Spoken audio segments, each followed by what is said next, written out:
Evil is not an abstract something outside yourself. It is an experience in your own heart, and by patiently examining and rectifying your heart, you will be gradually led into the discovery of the origin and nature of evil, which will necessarily be followed by its complete eradication. All evil is corrective and remedial, and is therefore not permanent.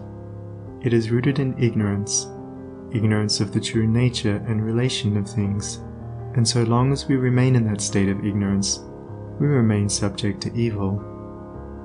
There is no evil in the universe which is not the result of ignorance, and which would not, if we were ready and willing to learn its lesson, lead us to higher wisdom, and then vanish away. But men remain in evil, and it does not pass away, because men are not willing or prepared to learn the lesson which it came to teach them. I knew a child who, every night when its mother took it to bed, cried to be allowed to play with the candle, and one night, when the mother was off guard for a moment, the child took hold of the candle. The inevitable result followed, and the child never wished to play with the candle again. By its one foolish act it learned perfectly the lesson of obedience, and entered into the knowledge that fire burns. And this incident is a complete illustration of the nature, meaning, and ultimate result of all sin and evil. As the child suffered through its own ignorance of the real nature of fire, so older children suffer through their ignorance of the real nature of the things which they weep for and strive after, and which harm them when they are secured. The only difference being that in the latter case, the ignorance and evil are more deeply rooted and obscure. Evil has always been symbolized by darkness, and good by light, and hidden within the symbol is contained the perfect interpretation, the reality. For, just as light always floods the universe, and darkness is only a mere speck or shadow cast by a small body intercepting a few rays of the illimitable light, so the light of the Supreme Good is the positive and life-giving power which floods the universe, and evil, the insignificant shadow cast by the self that intercepts and shuts off the illuminating rays which strive for entrance. When night folds the world in its black impenetrable mantle, no matter how dense the darkness, it covers but the small space of half our little planet, while the whole universe is ablaze with living light, and every soul knows that it will awake in the light in the morning. Know, then, that when the dark night of sorrow, pain, or misfortune settles down upon your soul, and you stumble along with weary and uncertain steps, that you are merely intercepting your own personal desires between yourself and the boundless light of joy and bliss, and the dark shadow that covers you is cast by none and nothing but yourself. And just as the darkness without is but a negative shadow, an unreality which comes from nowhere, goes to nowhere, and has no abiding dwelling place, so the darkness within is equally a negative shadow, passing over the evolving and light-born soul. But, I fancy I hear someone say, why pass through the darkness of evil at all?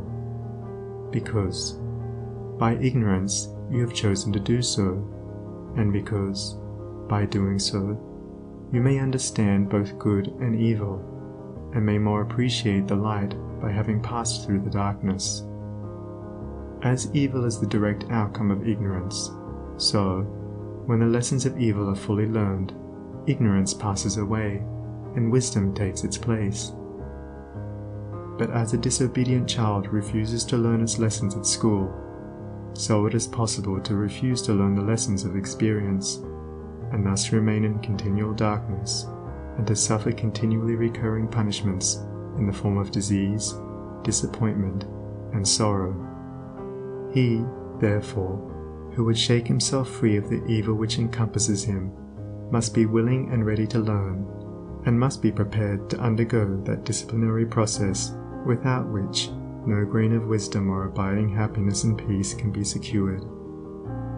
A man may shut himself up in a dark room, and deny that the light exists, but it is everywhere without, and darkness exists only in his own little room. So you may shut out the light of truth, or you may begin to pull down the walls of prejudice, self-seeking, and error which you have built around yourself, and so let in the glorious and omnipresent light.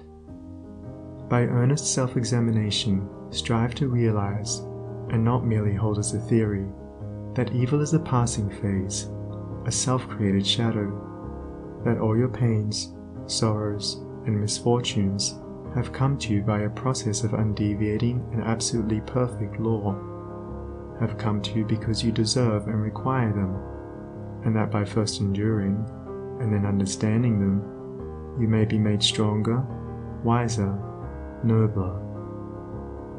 When you have fully entered into this realization, you will be in a position to mold your own circumstances, to transmute all evil into good, and to weave, with a master hand, the fabric of your destiny.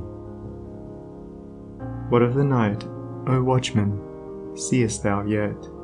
The glimmering dawn upon the mountain heights, the golden herald of the light of lights.